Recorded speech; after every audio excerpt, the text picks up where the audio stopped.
What's up, peeps? I am back for another video.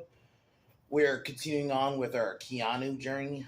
So, today we're doing the second Bill and Ted movie, Bill and Ted's Bogus Journey, which came out 91. Yeah, it's 91. So, 2 years after the first movie. Like I said, this has even been a longer time since I watched the second one before before Face the Music came out, which came out in 2020. So it's been about 2 years since I watched this film. But Bill and Ted's Bogus Journey, I rewatched it earlier today. I really like it. It's a solid sequel. It does, to me, a good sequel is just in essence like the first movie, but on steroids, or they like flip the narrative from the first one, which I think this one does. Like the first one is called Excellent Adventure. They have like an excellent adventure in the first one, whereas this one, it's called A Bogus Journey because it is. So the premise is, and if you remember, like the first one, there's this utopian society which is based off Bill and Ted's music from the band Wild Stallions. Former teacher who becomes terrorist Chuck Nomalos, you might recognize as Arjun Rudd from Lethal Weapon 2. Is disenfranchised with how the society was formed, so he decides to kind of prevent what happens. So he sends evil versions of Bill and Ted to basically kill Bill and Ted and prevent the band from ever forming. And so Bill and Ted get killed, and Bill and Ted essentially have to try to get back to the regular world to try to stop their evil versions of themselves. But I think this one was fun. It's not as good because I would have loved more Rufus. I think he's only like in a couple of scenes. And granted, he's not in the first one that much, but I don't know. Maybe I wanted a bit more of him, but it's fine. And but Alex Winters and Keanu Reeves still have great chemistry in this. It, like I mentioned, it continues the story very well. It was cool seeing the princesses again, and it's just a fun filming. There's not a like these films, the writing isn't like amazing or anything, but they're just fun movies where you can watch two dudes who are good friends, which in essence is why I like a lot of buddy stories, especially when there's like this really close friendship aspect about it. And I really like that about this one. So they basically, the premise, like I mentioned, they have to try to get back to the regular world to stop the evil versions of themselves. So tomorrow, I will be doing the first Evil Dead movie, which I cannot fucking wait because it has been so long since I've watched the first Evil Dead. So I'm going to be reviewing that tomorrow. And then Friday, I'm going to react to one of those shitty Generation Hope videos like I did, I think it was almost a month ago now. But I'm going to do another one of those. They're so funny. And there's so many of them. But there's a couple I want to react to. I'll do either, I got two options. Either A, I'll see, depending on how long it is, I might just do both, but we'll see. But yeah, man, they're funny, and I have to react to those. But that will be on Friday. But as usual, I'm going to kick off the review like I normally do. Cheers. Well, before, cheers. And cheers again.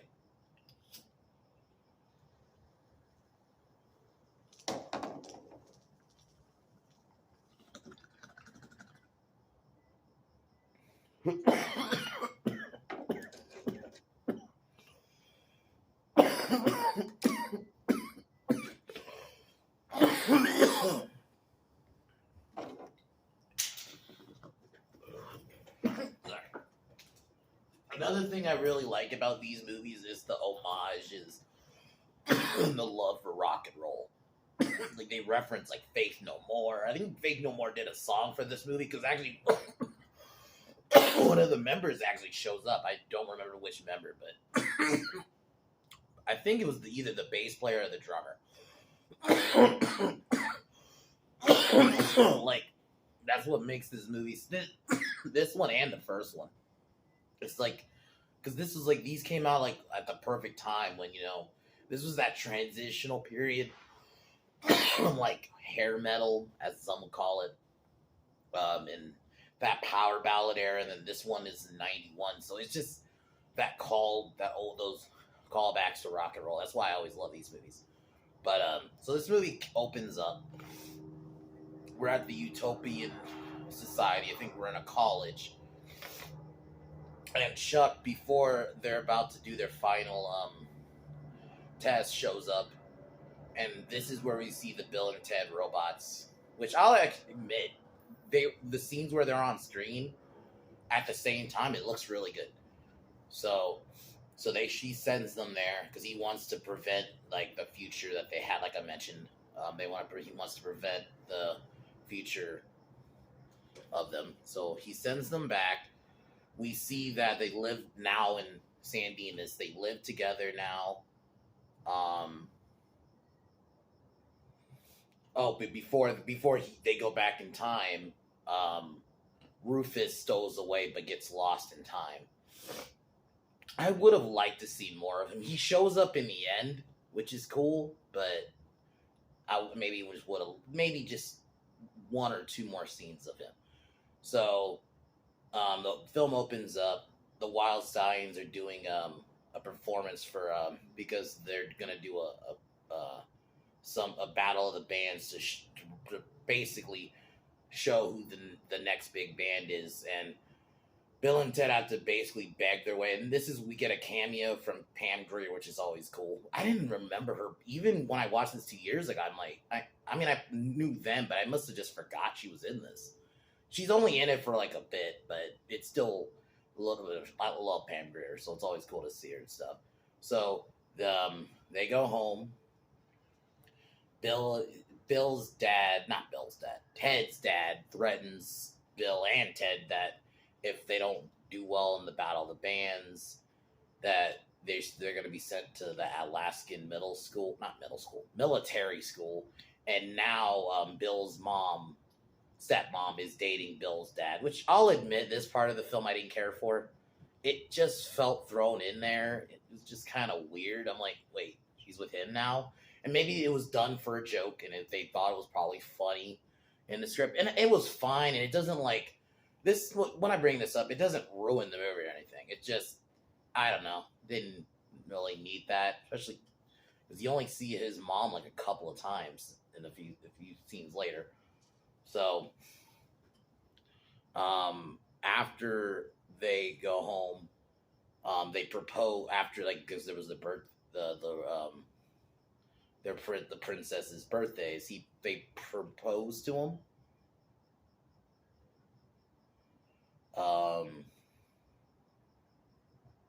So they propose to him, and things seem normal. The evil selves arrive, and they lure the duo away with, we promised to help you with the princesses. So they stow away, they take them into a van, and the evil versions of themselves kill the good versions of themselves, seemingly, by throwing them off. I guess I'm looking on here, it's at Vasquez Rocks. There's actually nowhere that is. A lot of places are actually filmed at Vasquez Rocks, so. But, so yeah, Bill and Ted are seemingly dead. Now they're ghosts, and this is where you meet Death. Death is a great character. He's such a good, the scenes we see of him anyway. Oh, it's William Sadler, who plays Death, who really good actor. So I thought he does really good here, and his humor is done well, like the moments you see him. So the deal is, if they can beat Death in some kind of game, they can get their way back to the regular world. So the evil versions of Bill and Ted, basically their plan is they have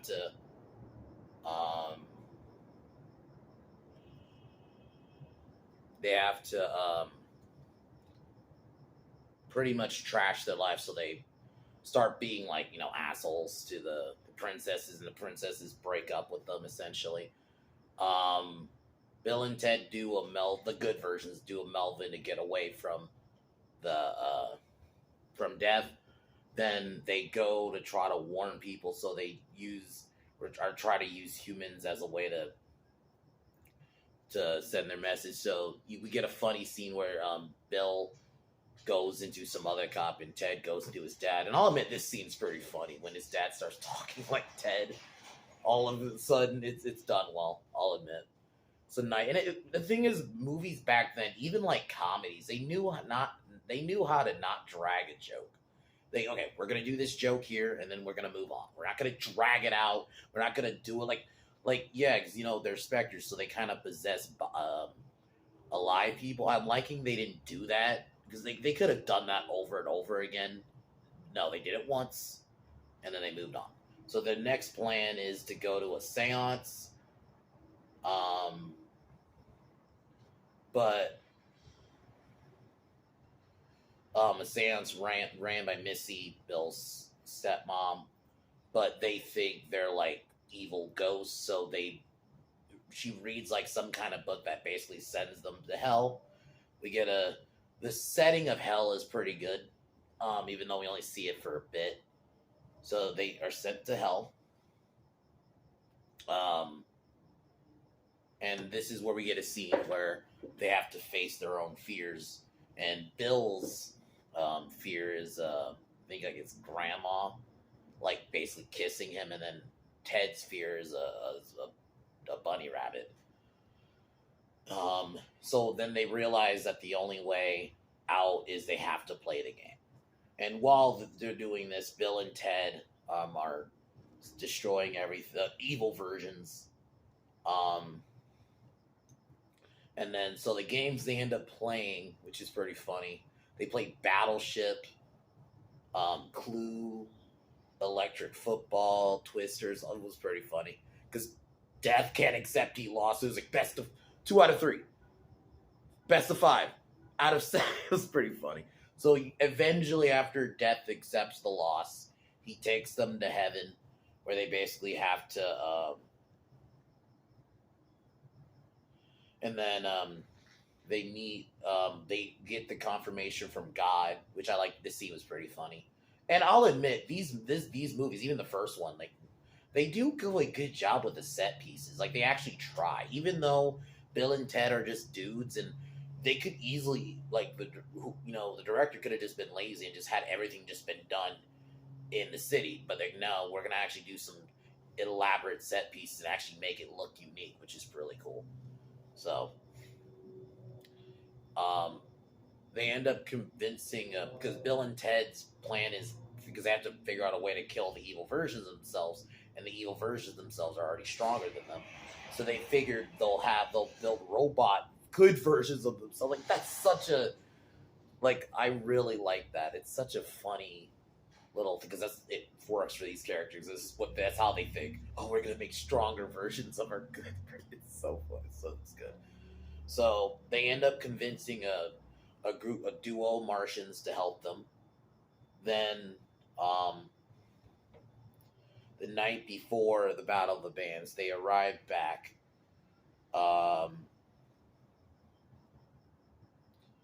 Because they have to race to the concert and get like the supplies to build the robot, while because they got to get to the Battle of the Bands before like the evil versions of themselves sabotage them. So they make it back. They get a little bit of a battle on the stage. The good versions of themselves destroy the good robot versions. Destroy them. End up destroying the evil counterparts. Then Dean Nomalos himself shows up, and then we kind of get like the callback to the first one, like with the key, where they had already set up a way to defeat Nomalos, which I actually Nomalos. Sorry, I fucked up his name, but I'll admit he's kind of a weak bad guy, but it's not with a movie like Bill and Ted. I'm not expecting the bad guy to be fucking like Joker or something, you know.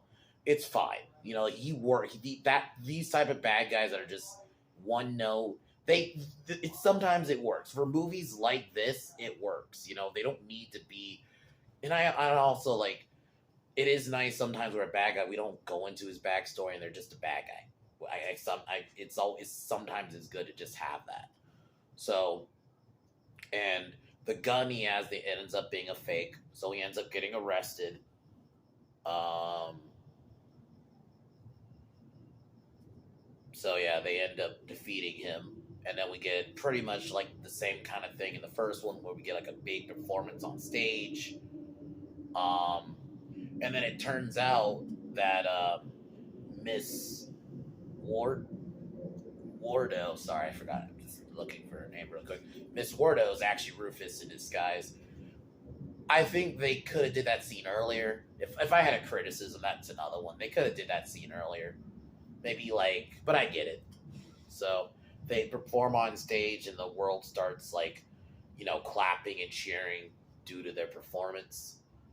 And then they come, and then come back from the future. They have little Ted and little Bill.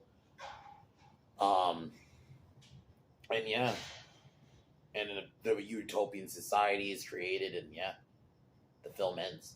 Pretty good film. It's a solid sequel. It does what a sequel needs to do, is kind of continue with the first one. I actually like it's the polar opposite of the first one. The first one is excellent in adventure. So they're going, and there's no bad guy in the first one. Not really.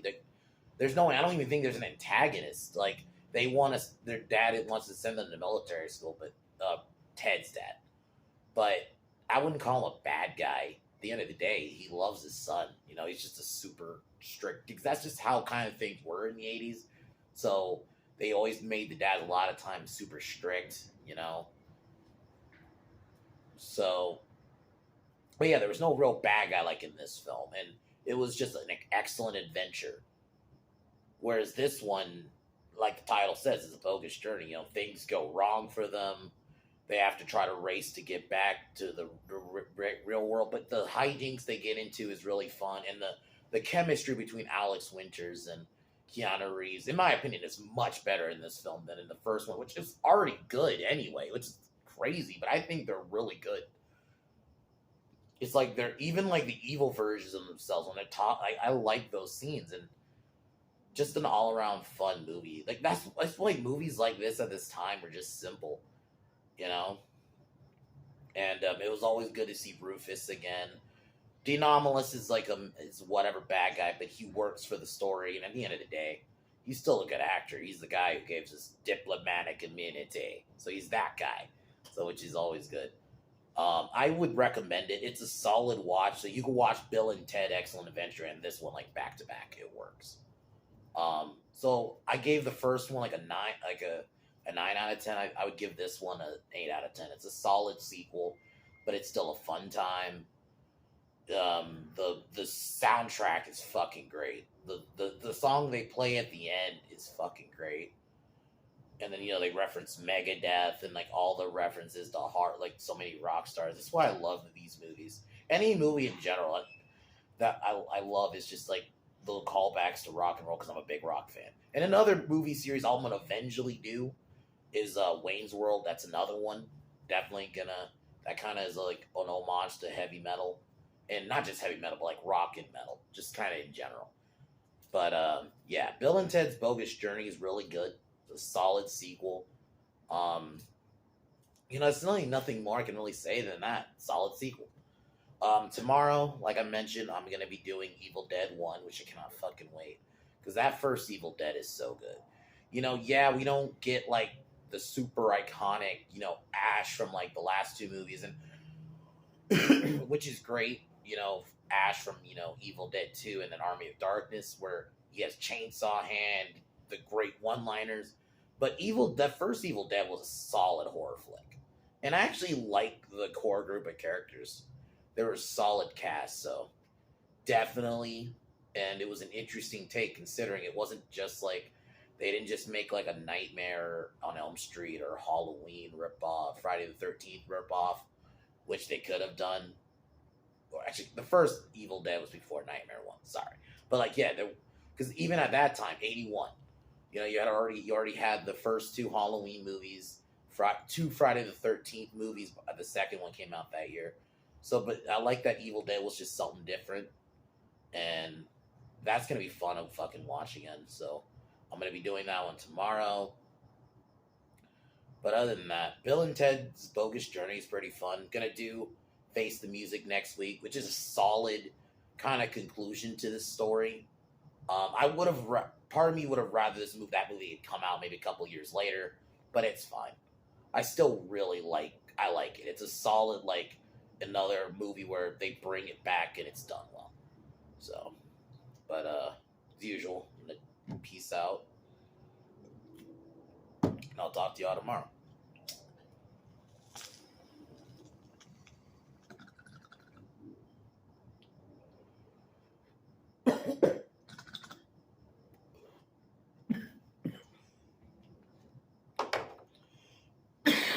Fuck Warner Brothers. Fuck Disney. Fuck LeBron. Fuck Seth Rogen. Fuck Colin Kaepernick. Fuck Joy Reid. And fuck the Biden administration. I'll talk to y'all tomorrow. Peace.